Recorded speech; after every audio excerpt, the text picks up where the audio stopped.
everyone. Welcome to Taking the Pulse, a healthcare and life sciences video podcast. I am Heather Hoops Matthews, joined today with Matthew Roberts, a healthcare attorney with Maynard Nexsen. Matthew, good to be with you. Good to see you. And we are coming to you live from SCbio's annual conference here in Greenville, South Carolina, one of the Southeast's premier life sciences events with cutting-edge presentations and national life sciences leaders. And we are excited to have join us today a champion for life sciences and business and industry in our state, Ashely Teasdel, who is Deputy Secretary of the South Carolina Department of Commerce. Ashely, thanks for joining us. It's great to be here. Thanks for having me. Of course. Now, you are on the board of SCbio, SCDOC, which is Economic Developer Association, and you were downstairs this morning talking about how you and Secretary Lightsey have shifted maybe the state's focus. Tell us a little bit more about what you shared. Yes, happy to. So it's really good to be here, number one. This is the premier Life Sciences Summit event for the state, so it's great to be here and be a participant.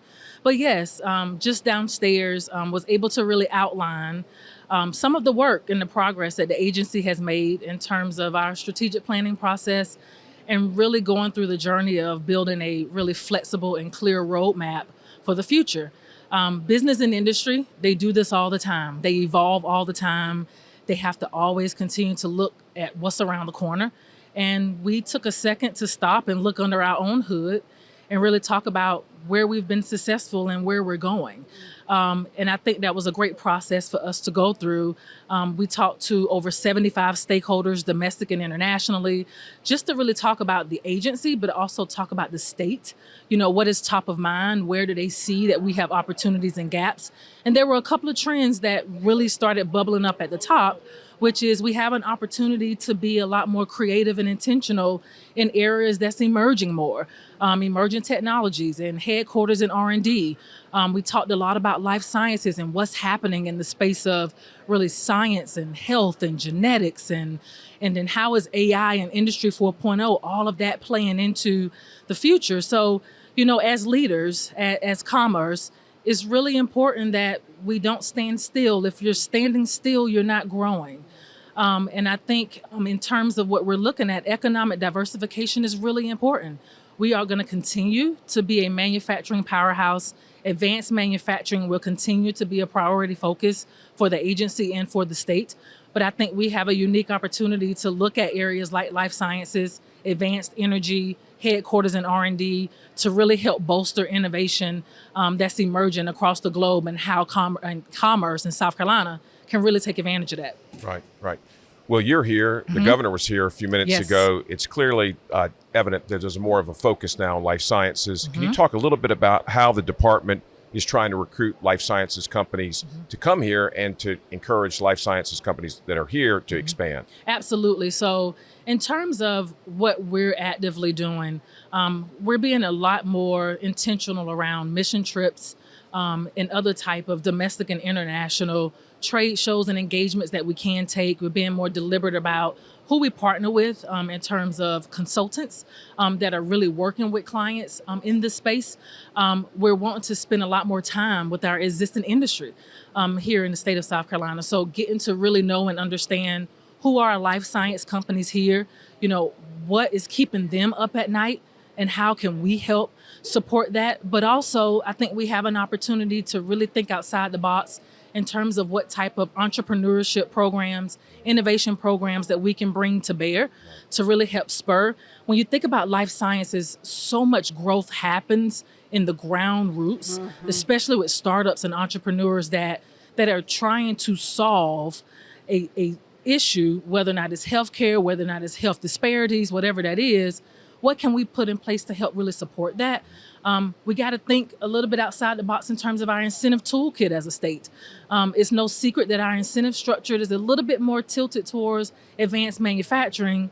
How can we be a little bit more creative and really work with policymakers, but also get the feedback from business and industry and stakeholders, because we don't have all the answers. And that's why being a part of opportunities like this and really putting that call to action out to the group to say, don't be afraid to reach out to me, to Harry, to SCbio. If you have a great idea, we probably never thought of it, and it's probably something we can really look at. So let's take the opportunity to do that. And that That is what being intentional is all about. When we talked about our focus areas, it's not a what we're going to stop doing and what we're going to start doing. This is a yes and proposition. We will continue to be who we are and successful in who we are, but now it's time to start looking at other areas that we feel can really set the state up for long-term sustainable growth and competitiveness. Well, I applaud you for being the agency being willing to stop and invest the time and money to look around and plan. Your background, I know, is banking, helping small businesses. So it positions you perfectly for what you just talked about. What about workforce? Yes. How do you prepare our people to serve these kind of companies? So the biggest thing about workforce is really our education system, and our technical colleges and our research universities are really big into the equation of what workforce is going to look like. I do have to applaud our academic partners, because every single time we ask them to rise up and meet the need of industry, they do. And that means being able to talk to them about what are the skills that's needed for the future. How do we look at different types of workforce scholarship programs? Maybe we need to align some of the skill sets that's needed for life sciences long term and couple that with opportunities for the pipeline to continue to grow. So workforce is a big piece of it.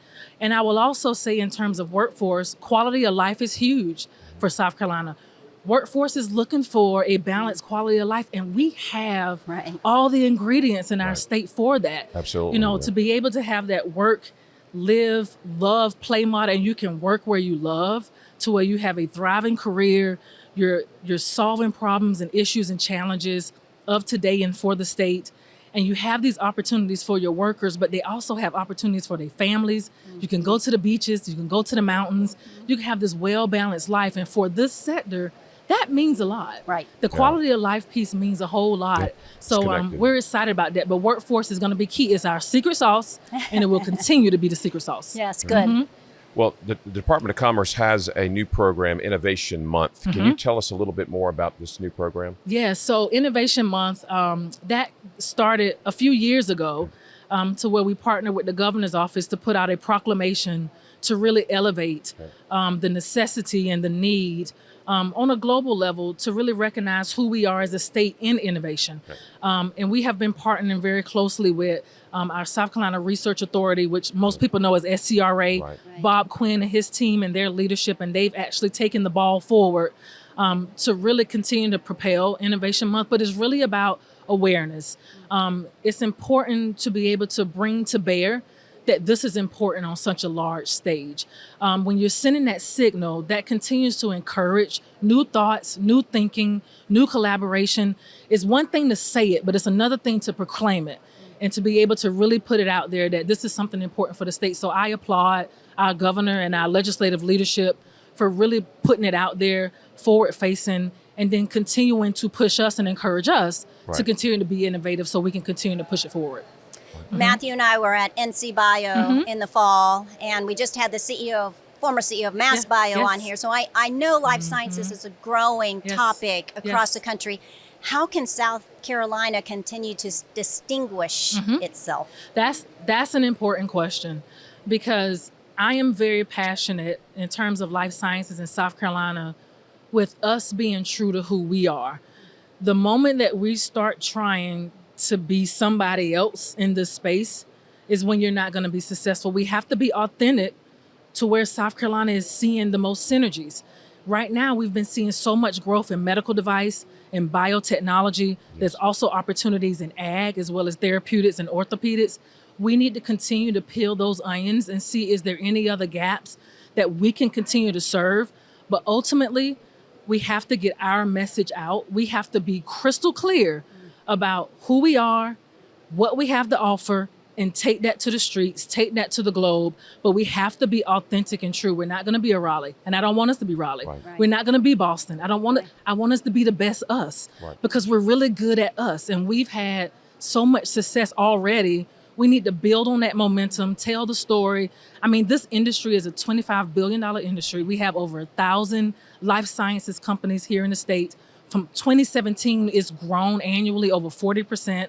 And the average the average annual salary is $88,000. Right. That is a big deal. Yeah. Significant. And it's generational, and it creates opportunities for high growth wages, and opportunities for our citizens. When you think about our mission and our vision as commerce, we're here to create economic opportunities for our citizens, but our vision is to continue to make investments to be sure that we're sustainable and competitive for the future. And that is continuing to look around the corner, continue to make investments. So we're really excited about what's to come. Right. Yeah. We're excited about what you're doing. Yeah.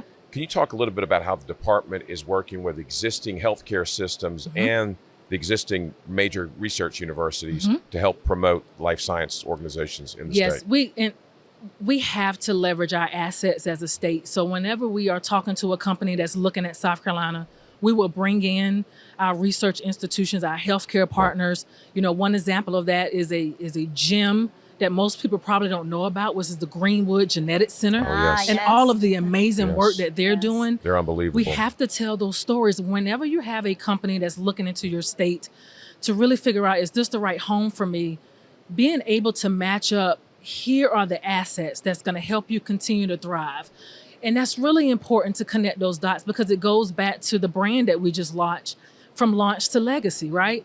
You know, we want to be able to tell the story that you can start here, you can grow here, you can thrive here, but you can have a legacy here. Having all those things means tapping into this ecosystem of resources and partners and assets that's going to help you get you from one stage to the next. If we are not helping our companies at every stage of the business life cycle, we're not doing our job. And we need those partners to be able to plug in and help these companies get where they need to go. Right. You know, it might be the benefit of being a small state because we're all close and know each So other. That connected. those Yes. collaborations will help. Absolutely. Scout Motors, Yes. Redwood Materials, just two of the companies involved in the EV industry. Talk a little bit more about what you foresee in the future here. Yes. So we're still continuing to see so much in terms of the automotive sector as they are transitioning to the e-mobility space. And it's really important for us to walk alongside them in this journey. As I said earlier, we are an automotive powerhouse in this state, and we have to continue to support our existing industries that's going through this transition. I'm super proud to say that South Carolina, we can say that we have every piece of the life cycle in terms of producing the vehicle, producing the batteries, recycling the batteries, and putting it back into the circular economy to reuse that battery all over again. Right. And we have that. And not every state can say that. No. So that's really important. So in the future, I think we're going to continue to see this shift. We're going to continue to see this shift, especially with Industry 4.0 coming on the stage. Recycling is going to be big. Making investments into the circular economy to help support them. And then I think we're going to continue to see a big push to onshore and to be able to bring those supply chains locally to help support our companies so they can lessen their dependence on international suppliers and players. Well, you use the word flexible Yes. when you Yes. open. I Yes. think guys are going to have to Yeah. continue to be flexible because Absolutely. this is evolving It is evolving every day. so fast. Every day. Every day. That's good. Well, we are grateful for your time. Yeah. For those of you watching Thanks, today and on Ashley. behalf of everyone at Taking the Pulse, Ashely Absolutely. Teasdel, Deputy Secretary of the South Carolina Department of Commerce, thank you for your good work for our state. Thank you for you guys for being great partners Well, too. we are pleased to do Yes. anything that we can to promote Absolutely. our footprint Absolutely. is for sure. And Yeah. we wish you the best Thank you so in much. the future. Thank you so much. For those of you who joined us today on this episode of Taking the Pulse, we hope you enjoyed seeing a little bit of a vision into what's ahead in South Carolina. Again, Matthew and I are joining you live from SCbio's annual summit here in Greenville, South Carolina, and we look forward to seeing you next time right here on Taking the Pulse, a healthcare and life sciences video podcast.